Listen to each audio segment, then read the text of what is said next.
My name is Olivia Thompson. As the head nurse at Massachusetts General Brigham Hospital, I dedicate my days to patient care. I'm now 8 months pregnant. The baby girl growing healthily in my womb is our first child, one my husband and I have been longing for. The hospital staff tell me that my protruding belly suits my 5 feet 7 inches frame perfectly. At every prenatal checkup, I've been told everything is progressing normally, and I've been able to maintain a peaceful state of mind despite my large belly. But today is different. It's my sister Amber's wedding day. It's a special occasion where I'll see family members I usually only meet a few times a year. At the same time, it's a day that weighs heavily on my heart. "Olivia, we should get going," Michael, my husband, calls out gently. He works as a software engineer at a major IT company. Though mild-mannered, he shows unwavering strength when it comes to protecting his family. We've been married for 3 years, and I take pride in our relationship, which is built on mutual understanding and support. He's also one of the few family members who takes pride in my profession. As I make my final preparations in front of the mirror, I find myself thinking back to 10 years ago. While my mother strongly urged me to go to medical school, I chose to become a nurse. "Why would you throw away the chance to become a doctor?" my mother raged. She even said I was wasting my intelligence. But I had my reasons. I wanted to be closer to patients, providing direct care. I've never regretted that decision. In fact, through my daily work, I feel more certain than ever that I made the right choice. However, I never imagined that this choice would create such a deep rift with my family. Especially my mother Patricia and sister Amber, who began referring to me as the family disgrace. They judge me as being too proud. My mother is the president of Wells Real Estate, a leading local real estate company. Her hair and makeup are always perfect, and she wears only high-end brands. She wields considerable influence in both church and social circles, always drawing attention wherever she goes. For such a mother, having her eldest daughter become just a nurse must have been a significant blow. Mother's favorite saying is, "Appearance is everything." She demanded this strictly from her family as well. Particularly for us sisters, she required perfect behavior from an early age. Table manners, way of speaking, deportment, no compromise was allowed in any aspect. These teachings have taken deep root in my sister Amber. Amber works in sales at Mother's company while also being an Instagram influencer with 500,000 followers. With her model-like figure and cutting-edge appearance, she's living the life Mother always expected. Today, she's marrying James Wilson, an investment analyst at Goldman Sachs. James comes from a prestigious Boston family, and while ambitious, I hear he's a person of strong moral character. At just 29, he's already highly regarded in the investment industry. For Amber, he's truly an ideal marriage partner. Mother is also overjoyed about this marriage. Recently, Amber has become obsessed with portraying a perfect family image on social media. Family dinners at expensive restaurants, yacht vacation trips, glamorous Christmas party photos. While our relationship appears close in photos, we actually only see each other at family events a few times a year. Even then, Mother dotes on Amber while treating me as if I don't exist. When the wedding invitation arrived, I honestly hesitated about attending. However, I felt I should be there as a sister, as family. Michael also encouraged me, saying, "Let's go together." Michael parked the car. Before us stood the magnificent building of the Ritz-Carlton Boston, the wedding venue. In the chilly autumn air, I placed my hand on my large belly. I could feel the baby moving slightly. Hoping for a peaceful day, we headed toward the hotel entrance. As I stepped into the grand ballroom of the Ritz-Carlton Boston, I caught my breath. The white and gold decorations sparkled brilliantly in the morning light. Crystal chandeliers hung gracefully from the ceiling, scattering light like a starry sky, while fresh flower arrangements adorned the walls, releasing the sweet fragrance of freesias. The tables were perfectly set with selected linens and cutlery, each place setting resembling a work of art. Before entering the venue, I hesitated for a moment. Michael gently squeezed my hand and gave a small nod. In the car earlier, he had repeatedly told me, "If you feel unwell, just let me know right away." But I couldn't ruin my sister's special day. I took a deep breath and straightened my back. It was 11 a.m., 1 hour before the ceremony. While staff bustled around making final checks, many guests had already begun gathering. I noticed prominent local figures from Mother's Circle, real estate industry leaders, and even attendees from my hospital. With 300 invited guests, the venue was gradually coming alive. The sight of women in cocktail dresses created a colorful scene like a flower garden. The bridesmaids in Vera Wang dresses were talking quietly in a corner of the venue. They seemed to avoid eye contact whenever they saw me. They probably feared that having an 8-month pregnant sister would spoil the atmosphere of this perfect wedding. In one corner of the venue stood a pure white 3-tier wedding cake. Sugar flowers crafted with delicate skill decorated it like a real bouquet. Pearl-like sugar beads were scattered across the entire cake, with a handmade cake topper gleaming at the top. Around the cake, several guests were already taking photos with their smartphones. As expected of an Instagram influencer's wedding, photography was happening everywhere. I couldn't help but smile wryly. Amber's posts would surely be filled with hashtags. Hashtag perfect wedding, hashtag dream bride. I could imagine such tags lined up. At the venue entrance, young employees from Mother's real estate company were helping with reception. Their movements were refined, and I was impressed by how well they reflected Mother's training.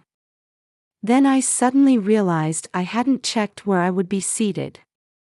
I looked around the venue and called out to Mother.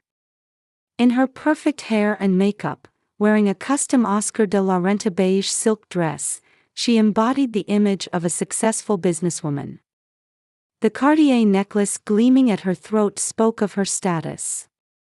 "Where is my seat?" Mother glanced at me and gave me an icy look. It was the same look she had given me 10 years ago when I told her I was becoming a nurse. "You don't have a seat. Please carry the cake." At those words, I couldn't believe my ears. The atmosphere in the venue suddenly felt heavy. But my belly. As I tried to continue speaking, Amber interrupted. My sister, dressed in a pure white Vera Wang wedding gown, was undeniably beautiful. The dress seemed designed specifically for her. But her expression showed a familiar sneer. "You can manage that much even while pregnant, can't you? It's my special day." At Amber's words, snickers could be heard from the surrounding guests. Among them must have been my hospital colleagues. I felt my cheeks burning. My chest tightened with humiliation. Michael had been called away for pre-ceremony photos and wasn't present. I could only stand there alone.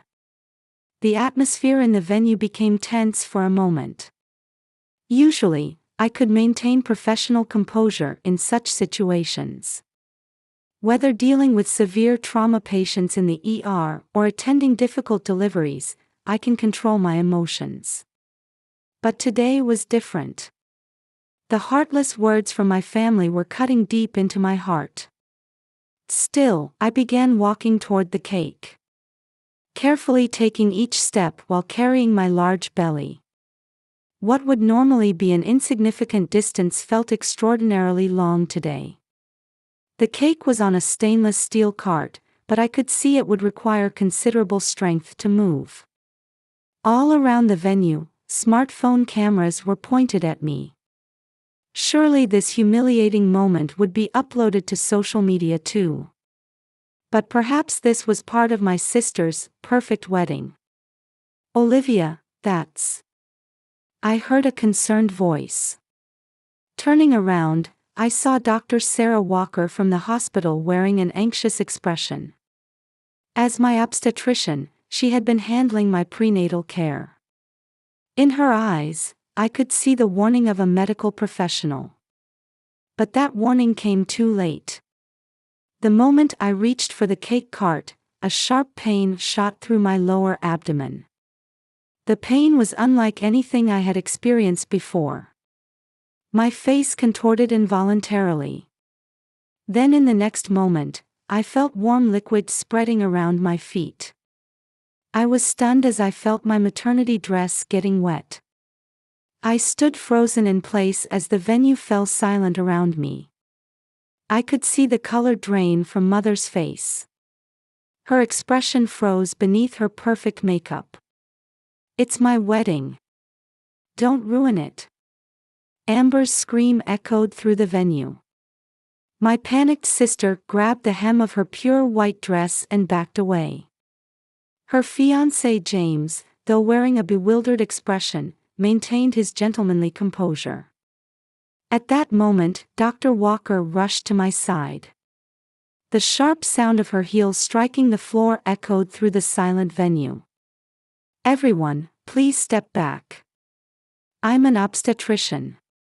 Her calm voice and professional demeanor quieted the murmuring venue once again. "Olivia, it's going to be all right. I'm calling an ambulance now. We'll take care of you until then." Following Dr. Walker's words, other medical staff present at the venue gathered around. Nurses, residents, and another obstetrician too. My usual colleagues were now caring for me as their patient.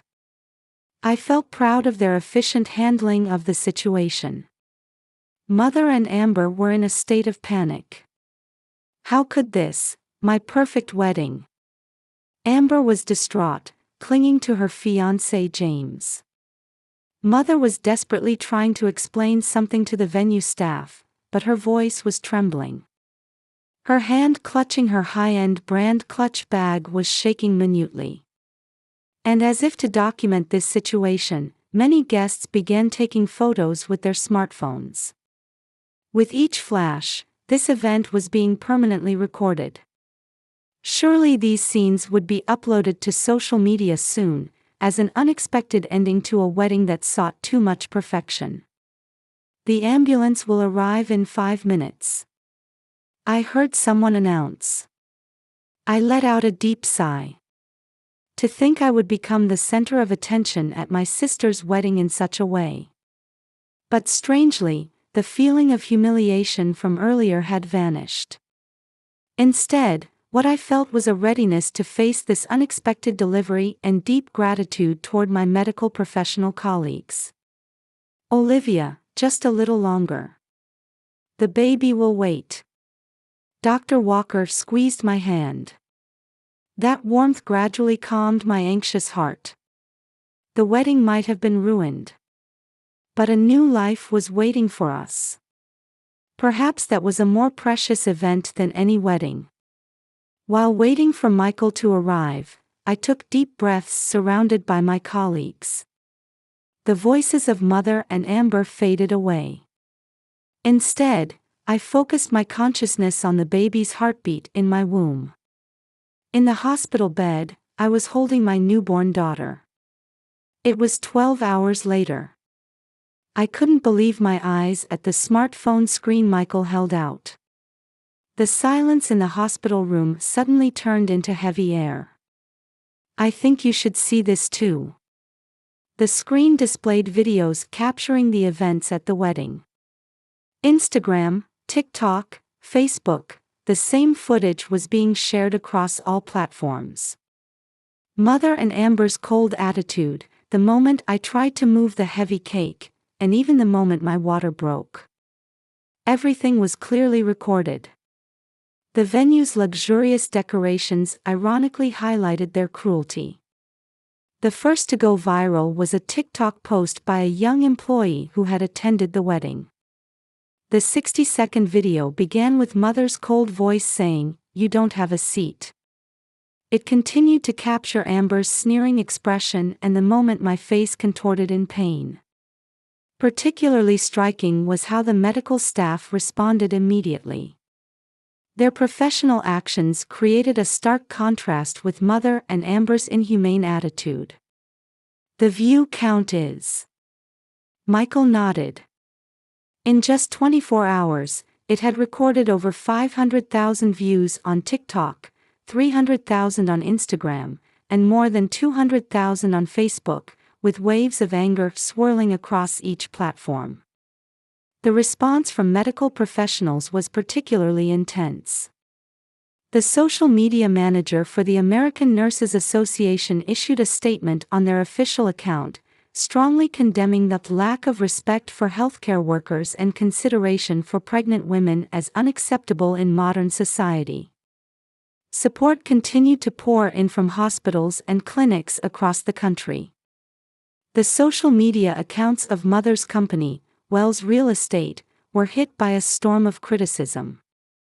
Posts that normally received dozens of comments suddenly swelled to thousands. The company's PR team was overwhelmed, eventually forcing them to disable comments on all social media accounts.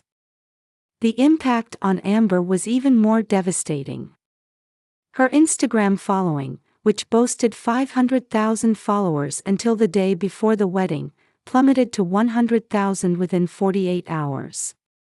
Her posts showcasing her luxurious lifestyle were flooded with sarcastic and condemning comments. Sponsorship contracts with luxury brands sent termination notices one after another. PR representatives from luxury brands explained the reason for contract termination as not aligning with our brand image and values. Cosmetics and jewelry brands took similar actions. Amber eventually set all her social media accounts to private. Her once vibrant online presence vanished overnight.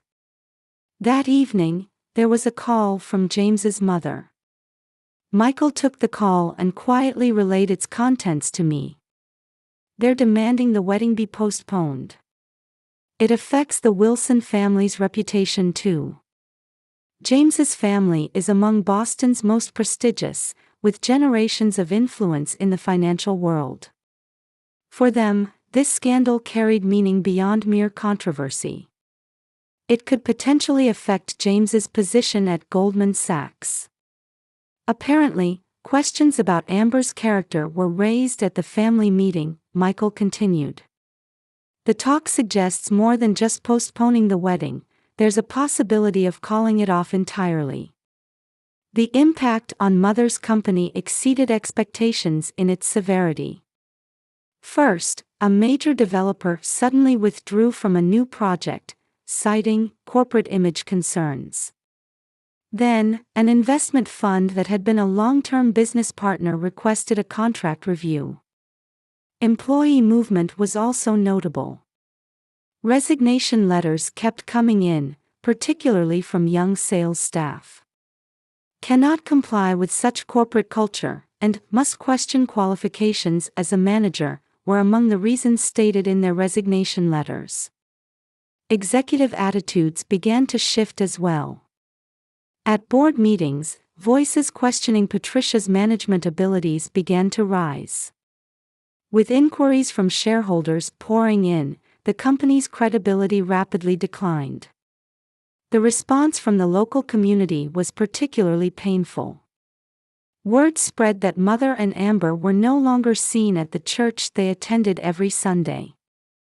Members of the church women's group clearly stated, "We cannot associate with people who commit such inhumane acts." Voices urging Mother's resignation arose from the church board where she had served for many years. After Sunday Mass, tea gatherings openly condemned their actions.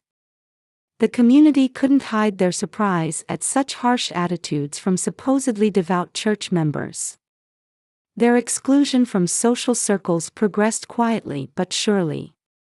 Mother's name disappeared from next month's charity event committee. Christmas season party invitations stopped coming. Boston's high society began quietly but firmly excluding them. The attitudes of residents in the luxury residential area also changed. Former neighbors who used to exchange greetings and chat now changed their route when they saw Mother. Even supermarket cashiers showed cold attitudes.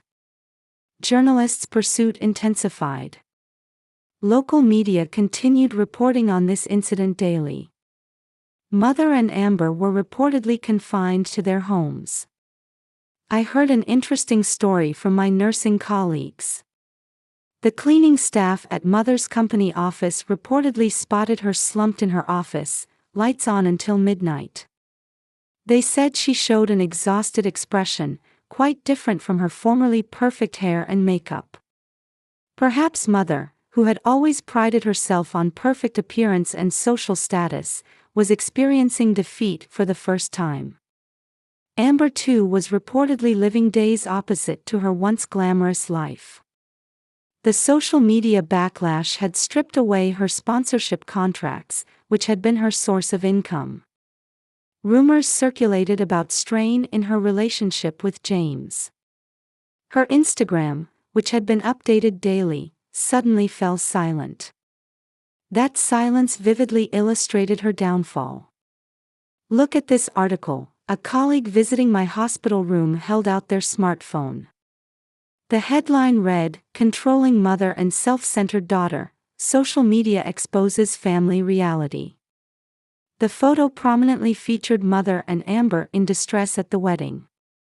Their former dignity and grace were nowhere to be found. Interview requests are apparently flooding in. But it seems no one is willing to respond. Reporters were reportedly staking out Mother's home and Amber's apartment. Local news showed journalists with cameras trying to capture images of the two. Once actively sharing information on social media, they were now unable to even leave their homes for fear of media coverage. Mother's influence in the real estate industry rapidly disappeared.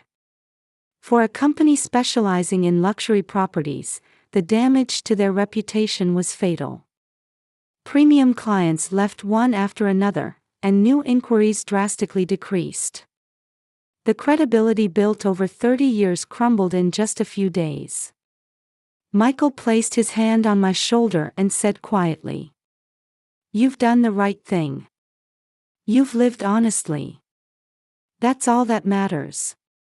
Looking at my newborn daughter, I let out a deep sigh.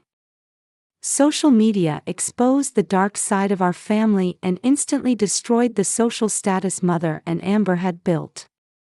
But perhaps that also marked the end of pretense in family relationships and the beginning of something new. I want to teach this child about true love.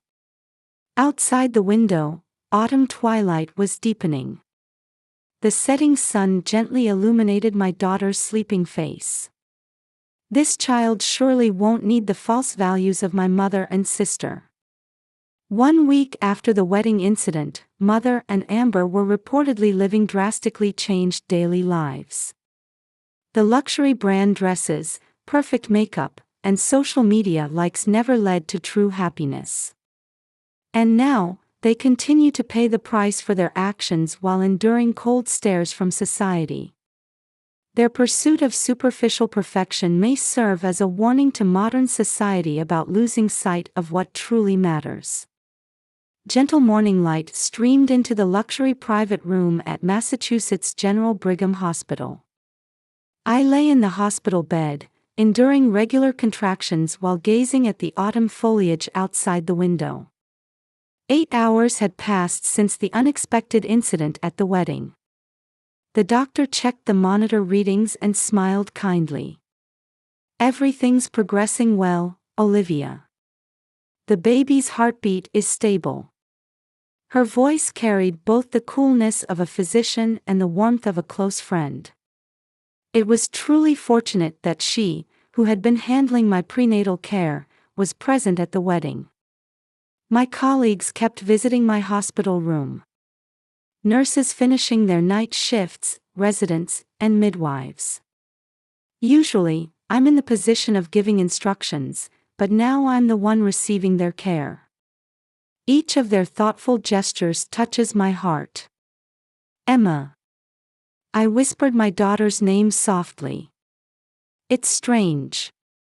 The wedding was ruined, and I've broken ties with my family, but I'm so happy. Michael smiled gently and held Emma's tiny hand. It's the beginning of our new family. A year has passed since then. Autumn sunlight streams through the window of the Assistant Director of Nursing's office at Massachusetts General Brigham Hospital. On my desk sits a photo of Emma's first birthday. I can't help but smile at the image of my daughter spreading her arms with a big smile. The smiling faces of hospital staff appear in the background. They've become like family to Emma now. When the promotion offer came, I was hesitant at first. Balancing childcare and work after giving birth was more challenging than I had imagined, and I wasn't sure if I had the capacity to take on new responsibilities. But Michael encouraged me, saying, "For Emma's sake too, I want you to chase your dreams, Mom." He actively participates in childcare, even adjusting his work schedule to help. Thanks to his support, I find fulfillment and purpose in the new challenge of managing the entire nursing department. The trust relationships at the hospital have deepened even more since that day. The colleagues who shared that time with me have become like family. Especially the staff who attended Emma's birth, we share a special bond. Dr. Sarah still handles Emma's health checkups and always offers warm words of encouragement after examinations. On holidays, meeting with other parents from the hospital at the park has become a tradition. We share parenting concerns and joys with mothers who have children of similar ages. We celebrate each other's children's growth and help each other when needed. A new kind of family circle has formed, one that doesn't rely on blood ties. The new church we started attending has welcomed us warmly. Jennifer, Emma's Sunday school teacher, told me, "When I saw that video, I was moved by your strength." The weekly tea gatherings after service have become precious times to deepen bonds with our new community. Mother and Amber's downfall was more rapid than expected. Wells Real Estate, facing successive contract cancellations and stock price crashes, finally went bankrupt within just 6 months. Mother's 30-year career came to an abrupt end. For a company specializing in luxury residential transactions, the social media backlash proved fatal. Long-term business partners departed one after another, and in the end, they couldn't even pay employee salaries. Amber's situation was even more devastating. Her influencer activities completely ceased, and all contracts with luxury brands were terminated. The cancellation of her engagement to James came at the strong request of his family. The Wilson family had developed serious doubts about Amber's character. The financial blow transformed their lifestyles. The luxury brand bags, weekly spa treatments, overseas travels, all became things of the past. Mother was forced to sell her home, and Amber had to leave her luxury apartment. They moved to Florida seeking a fresh start, but their situation didn't improve there either. The social media backlash didn't fade from people's memories, even with the change of location. In their new community, someone always knew about their past incidents.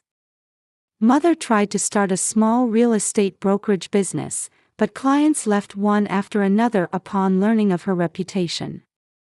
Amber went through several jobs but couldn't keep any of them. Still, they never uttered words of apology or showed any remorse. Rather, They strengthened their mindset of being victims whose lives were destroyed by social media. Rumors suggest they maintain the same arrogant attitude in their new environment. Instead of learning from past lessons, they seem to be wallowing in victimhood. Meanwhile, my new life has become more fulfilling than I ever expected.